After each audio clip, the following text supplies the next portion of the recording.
वो बारिश से कहर जो है वो है और ताज़ा हालात क्या है हिमाचल प्रदेश में। और दूसरा सर, स्कूलों को फ़िलहाल जो ऊपरी शिमला है वहाँ पे बंद किए गए हैं। और बाकी प्रदेश में क्या है सर, क्या आगे छुट्टियाँ बढ़ेगी या फिर जिस प्रकार से अभी स्थिति है? देखिए, पिछले कुछ दिनों से पूरे हिमाचल प्रदेश में एक बहुत बड़ी ये जो बरसात की वजह से आपदा आई है। हमारा सबसे पहला काम ये होगा कि बच्चों की जो सेफ्टी है उसको मद्देनज़र रखते हुए हम लोग काम करेंगे। कुछ दिन स्कूलों के जो स्कूल बंद भी किए गए थे और जहाँ जहाँ पर ज़्यादा दिक्कत थी वहाँ पर स्कूल बंद किए गए। तो मैं ये समझता हूँ कि ये तो निर्भर करेगा जिस तरह का मौसम होगा और किस तरह से हम बच्चों की सेफ्टी को ध्यान में रखते हुए अगर आगे कहीं ज़रूरत हो तो ऐसा भी हो सकता है। और जहाँ जब अगर मौसम ठीक रहेगा तो स्कूल बंद नहीं होगा।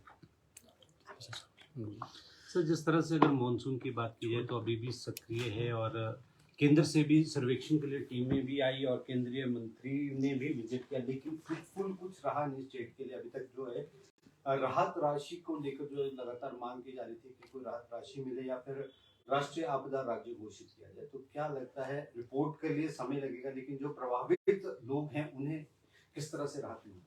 देखिए, प्रदेश सरकार इस पे काम कर रही है और मुख्यमंत्री जी के आदेश हैं कि जो लोग प्रभावित हुए हैं उनको जल्द से जल्द राहत दी जाए।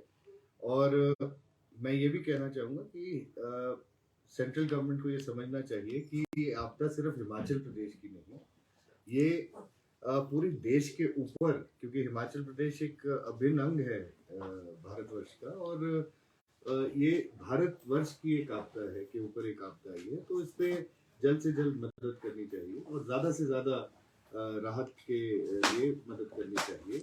ये नहीं देखना चाहिए कि सरकार कौन सी है कौन सी नहीं है।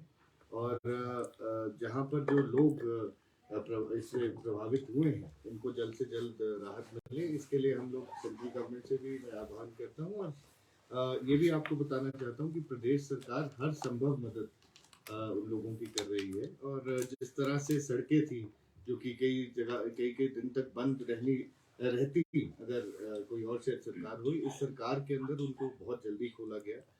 एकदम से यातायात के लिए सड़कें खोली गई, जहाँ पर लैंडस्लाइड हुए तो उनको क्लियर किया गया, जहाँ पर घरों का नुकसान था या किसी प्रॉपर्टी का नुकसान था उनको एकदम से राहत पहुंचाई गई। माननीय मुख्यमंत्री जी ने हर प्रभावित जगहों के सबके दौरे किए हैं और खुद उसको मॉनिटर किया है। और मैं समझता हूँ कि एक इस आपदा की घड़ी में उन्होंने अपना बहुत बड़ा रोल उन्होंने भी और पूरी सरकार ने निभाया। बीजेपी ये आरोप लगा रही है कि जो आपदा की राशि बांटी जा रही है उसमें कांग्रेस के जो नेता हैं और उनके परिवार के जो सदस्य हैं वो क्रेडिट ले रहे हैं, फोटो खिंचवा रहे हैं। और जो राशि दी जा रही है मकानों के डैमेज के लिए 1 लाख रुपए, वो कम है, 5 लाख होनी चाहिए मिनिमम। इस तरह का भी उनका कहना है। और मैं तो भाजपा के जो टिप्पणी आती है इस आपदा की भी घड़ी में अगर वो पॉलिटिकल अफसर ढूंढ रहे हो तो मुझे लगता है कि इससे शर्मनाक बात कोई नहीं हो सकती। और अगर कोई मदद, चाहे वो कोई कांग्रेस जन है, वो कोई किसी की मदद करना चाह रहा है तो उसमें उनको कोई दिक्कत नहीं होनी चाहिए। अगर वो लोग भी फील्ड में आए, वो लोग भी जहाँ पे प्रभावित लोग हैं उन तक पहुँचे और उनकी सहायता करें, तो मैं समझता हूँ कि एक बहुत बड़ा रोल वो अदा करेंगे इस आपदा के विरुद्ध। लेकिन भाजपा का तो एक ही काम है कि उन्होंने विपक्ष की जो भूमिका है उसको इस तरह से निभाना है कि हर चीज में छोटी छोटी नुक्स निकालने की बात करते हैं। और दूसरा मैं ये भी कहना चाहूंगा कि इस चीज से भी बुखलाहट जरूर होती है कि सरकार जब अच्छा काम कर रही है तो भाजपा वालों के पास कुछ कहने को कुछ नहीं रह जाता। तो जब कहने को कुछ ना हो तो ऐसे ही अनाप शनाप बयानबाजी जरूर आती है। समन्वय की बात भी उन्होंने की है, कहा है कि कांग्रेस में आपसी तालमेल नहीं है। कभी अध्यक्ष जाके बात करते हैं, कभी मंत्री अलग अलग उस पेजेस में जाके बात कर रहे हैं, तो आपस में समन्वय नहीं है, पार्टी कोऑर्डिनेशन की कमी है।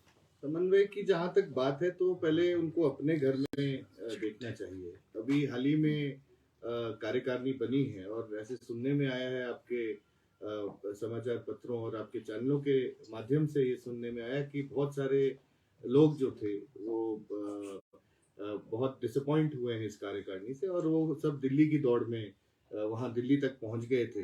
तो हमारे ऊपर उंगली उठाने से पहले, कांग्रेस सरकार के ऊपर उंगली उठाने से पहले अपने गिरेबान में झांके तो ज्यादा अच्छा। सर, CZA ने जो है कांगड़ा में बनखंडी में बड़ा चिड़ियाघर बनाने को जो मंजूरी प्रदान की है, कितना महत्वपूर्ण है, और जिस तरह से पर्यटन नगरी कांगड़ा को बनाया जा रहा है, तो उस दृष्टि से कितना अहम रहेगा ये?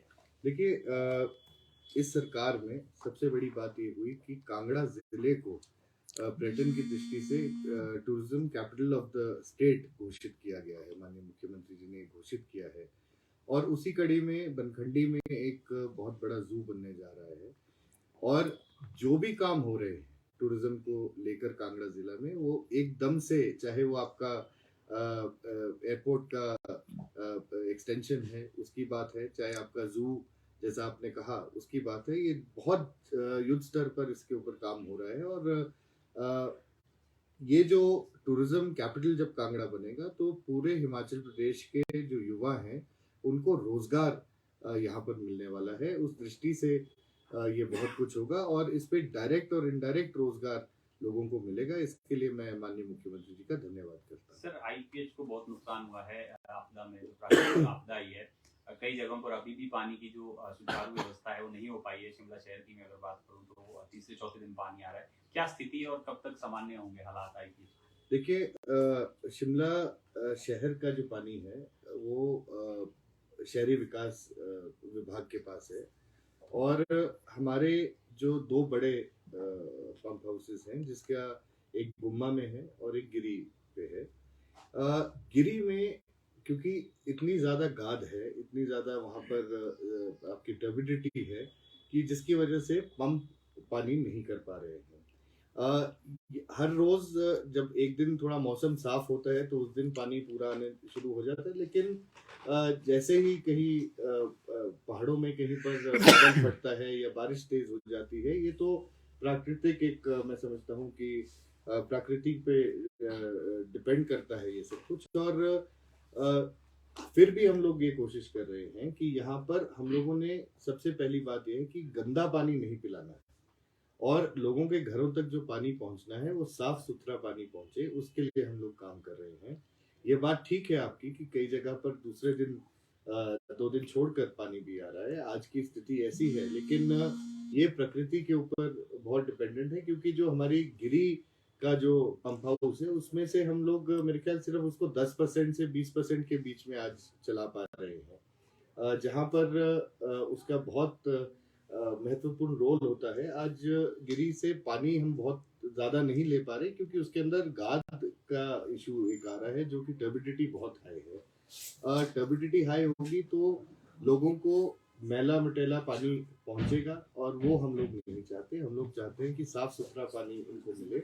उसके ऊपर काम भी हो रहा है, और जहाँ पर आज मान लीजिए आज किसी एक क्षेत्र में पानी आज पहुंचना है, लेकिन वो पानी आज नहीं पहुंच पाया, तो ऑन प्रायोरिटी उसको अगले कल के लिए उसको हम वहाँ पर पानी पहुंचा रहे हैं। जहाँ पर जरूरत पड़ रही है वहाँ पर हम टैंकर्स भी पहुंचा रहे हैं, ताकि लोगों को दिक्कत ना आए। और ये जो नेचर का जो हो रहा है, जैसे चाहे बादल फट रहे हैं आपके, या आपका बारिश ज्यादा हो रही है, तो टर्बिडिटी की वजह से इस कारण नहीं हो रहा। लेकिन हमारे लोग जो SJPNL के जो लोग हैं, चाहे वो हमारे टेक्नोक्रेट्स हैं, चाहे हमारे कर्मचारी हैं, वो सब इस काम में लगे। और मैं धन्यवाद भी उनका करना चाहूँगा कि उन्होंने दिन ना देखते हुए, रात ना देखते हुए पूरा काम और लोगों को स्वच्छ पानी पहुंचाने का पूरा काम।